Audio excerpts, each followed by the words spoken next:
a week early and they just don't play week one. But it's really week one. It's not week zero. Week one is about 7 days. 7 to 10 is about a 7 day stretch. It's really 2 weeks. So yeah, big upset in New Mexico. You had Miami, you had Massachusetts have a monster win this weekend. Also, pretty good win for Utah. UTEP wound up losing to Jacksonville State. So teams coming into the Conference USA swinging already. So that's pretty cool. So pretty much, let's go ahead and jump into the top news of the weekend, and that was the Cowboys have traded for Trey Lance. Why would they make this move when they already have an established quarterback?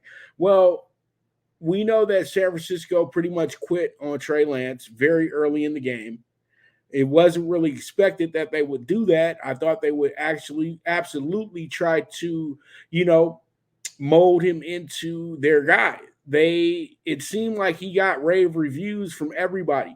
And when he took over at the end of the season prior to that, you know what I mean, where I think they missed the playoffs because Jimmy G got hurt or something of that nature, but Trey wound up taking over.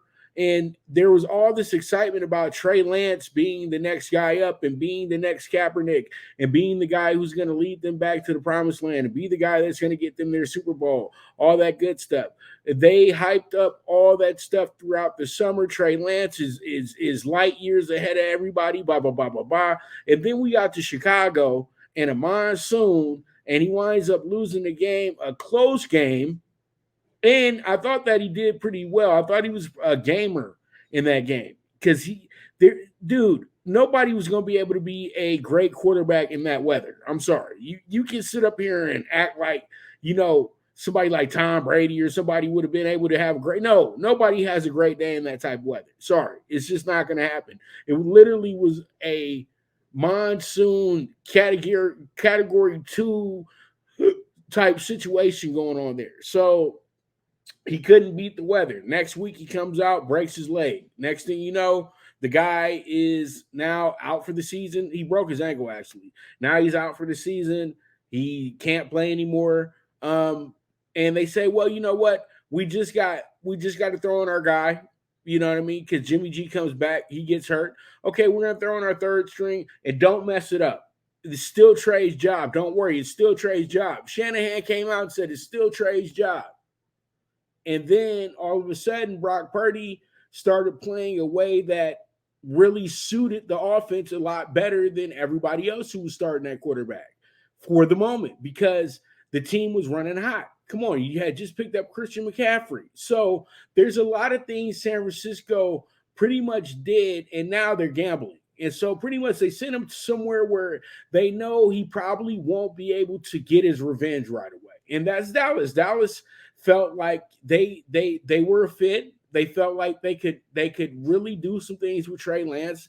They see exciting things about Trey Lance that they want to add to their offense as well too. But I think in the subtle thoughts of things, they know that Cooper Rush and Greer are not the quarterbacks that you think of to be a backup for Dak Prescott. They feel like Trey can sit up in here and he can actually develop with Dak. And I think what they're trying to do is if he can develop well enough to where they have an automatic replacement for Dak, because I know that Jerry's not giving him another contract after this. Even if they win a Super Bowl, I don't think he's still going to give him another contract after this because it was already a hassle enough getting him signed up in the first place and then gets hurt. So he knows that the shelf life on Dak Prescott is getting shorter and shorter every year.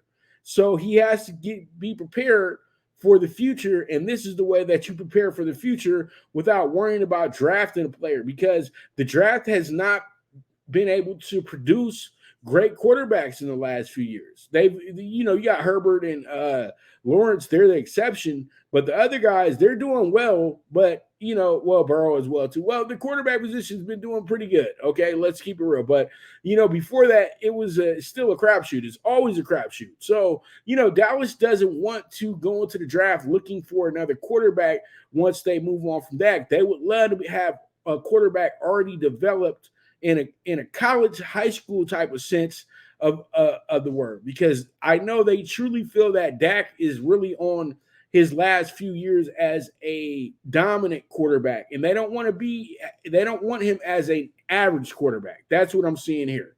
So good it's good that he was wanted. But I truly feel that the wrong team traded for him. I thought that possibly Minnesota would do something similar because they have a guy that's actually on his final year on his contract and Cousins, and he could really help develop Trey Lance. But we'll see how it goes. But Trey Lance, he's out of that situation in San Francisco. Like I said, it's good to be wanted. Even though I feel like San Francisco jumped the gun because their coach feels like he probably won out in this situation because he really slammed the gavel for Brock Purdy when it was all said and done. Even though, pretty much he seemed to be forced to put in Trey Lance. And I know that they were at an impasse about who to draft at that point. And pretty much, now it's all over and done with. But they gave up 3 first-round picks in the process. So it really does not help anything moving forward for the 49ers, in my opinion. But we'll see. All right.